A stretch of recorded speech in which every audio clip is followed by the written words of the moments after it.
자, 여러분, 유다광야 하면 보통 뭐가 떠오르세요? 아마 대부분은 끝없이 펼쳐진 황량한 모래사막, 뭐 그런 거 생각하실 텐데요. 근데요, 사실 이곳은 엄청나게 다른 두 개의 드라마, 바로 믿음과 권력에 대한 이야기가 펼쳐졌던 아주 특별한 무대입니다. 오늘 그 이야기 속으로 한번 들어가 보시죠. 본격적으로 한번 파고 들어볼까요? 정말 신기한 게 뭐냐면요. 여기서 불과 몇 킬로미터 떨어지지 않은 곳에 두 개의 장소가 있거든요. 근데 이 두 곳이 우리가 어떤 위기 상황에 처했을 때 어떻게 행동하는지에 대해 정말 완전히 180도 다른 이야기를 들려준다는 겁니다. 바로 이 질문, 어디로 향할 것인가 하는 이 질문이 오늘 이야기의 핵심인데요.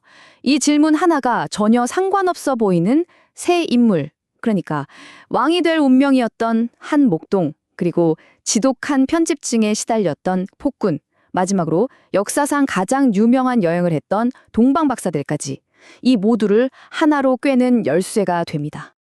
자, 그럼 첫 번째 이야기부터 시작해 볼게요. 무대는 바로 엔게디입니다. 이곳은 삭막한 광야 한가운데서 생명을 품고 있는 그런 오아시스 같은 곳인데요. 하지만 오늘 우리가 만날 한 남자에게는 이곳이 마냥 평화로운 곳만은 아니었어요.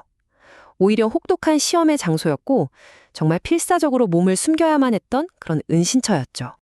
여기서 우리가 만나게 될 인물이 바로 다윗인데요. 우리가 아는 그 위대한 왕 다윗이 아니에요. 이때 다윗은요, 당시 왕이었던 사울의 칼날을 피해서 그야말로 하루하루를 쫓기며 살아가는 힘없는 도망자에 불과했습니다. 와, 이 장면이 진짜 흥미진진한 부분입니다. 한번 상상해 보세요. 다윗이 얼마나 극심한 압박을 받고 있었겠어요? 그런데 바로 그 원수가 자기 손아귀에 들어온 거예요. 모든 고통을 한 방에 끝내고 왕이 될 수 있는 정말 절호의 기회였죠. 그런데 여기서 다윗이 정말 모두가 깜짝 놀랄 만한 선택을 합니다. 바로 이 지점이 핵심입니다. 가장 절박하고 어쩌면 가장 위험했던 그 순간에 다윗은 눈앞의 복수를 선택하지 않았어요. 대신에 더 큰 계획이 있을 거라는 믿음을 택한 거죠. 그러니까 결국 이 엔게리 동굴은 다윗에게 그냥 숨어 지내던 곳이 아니라 진정한 왕으로서의 인격이 불 속에서 단련되듯 만들어진 그런 용광로 같은 곳이 된 겁니다. 자, 그럼 이제 완전히 다른 이야기로 넘어가 보겠습니다. 무대를 한번 옮겨볼까요? 방금 전까지는 자연이 만들어준 피난처에 있었잖아요. 이제는 인간이 자신의 힘으로 쌓아 올린 거대한 요새로 가볼 겁니다. 믿음을 가졌던 왕에서 두려움에 사로잡혔던 왕으로요. 바로 두 번째 장소, 마사다입니다. 이 헤롯 대왕이라는 인물은요, 정말 안위에 대한 집착이 어마어마했습니다. 주변에 있는 그 누구도 믿지 못했어요. 그럼 그가 찾은 해결책은 뭐였을까요? 네, 바로 자기 손으로, 돌과 벽으로 누구도 넘볼 수 없는 안전지대를 만드는 거였죠. 그리고 그의 그 지독한 불안과 편집증이 만들어낸 최고의 걸작품이 바로 이 마사다 요새입니다. 이 표를 보시면 그 차이가 정말 극명하게 드러나죠?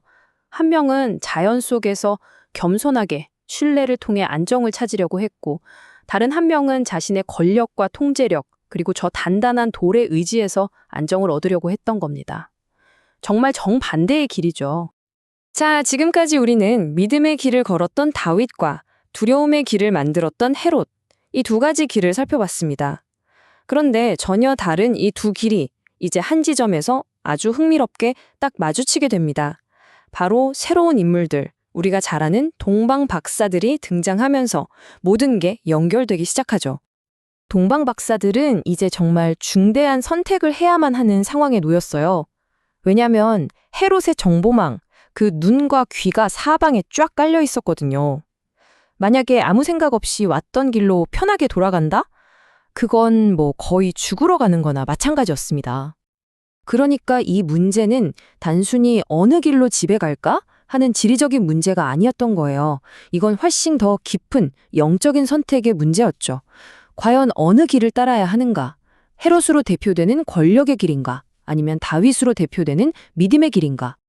여기서 정말 중요한 게 바로 그들의 선택입니다. 보세요. 그들은 헤롯의 권력을 상징하는 아주 편하고 잘 닦인 제국의 길을 일부러 피합니다. 그리고 대신에 훨씬 더 힘들고 험한 길, 바로 다윗이 도망자 신세로 걸었던 그 광야의 길을 택했다는 거죠. 그렇다면 그들이 선택한 이 믿음의 길은 구체적으로 어떤 여정이었을까요? 우리도 그들의 발자취를 한번 쭉 따라가 보시죠. 이 여정을 보세요. 그냥 헤롯을 피해서 돌아간 게 아니에요. 이 경로 자체가 하나의 메시지인 거죠. 그들은 다윗이 피난했던 엔게디를 지나고 헤롯의 요새인 마사다는 일부러 우회합니다. 이건 뭐냐면 자신들의 여정을 다윗의 믿음의 길 위에 포겠다는 상징적인 행동인 거예요. 우리는 권력이 아니라 신의 보호를 택하겠다는 선언과도 같았죠. 이게 바로 우리에게도 굉장히 큰 울림을 주는 지점입니다. 동방박사들의 여정을 통해 우리는 깨닫게 되죠. 아, 믿음의 길이라는 게 항상 쉽고 편한 길만은 아니구나. 때로는 눈앞에 보이는 저 거대하고 위압적인 요새를 일부러 피해서 초라해 보일지라도 겸손한 피난처가 있는 광야를 통과해야만 하는 길이구나 하는 것을요.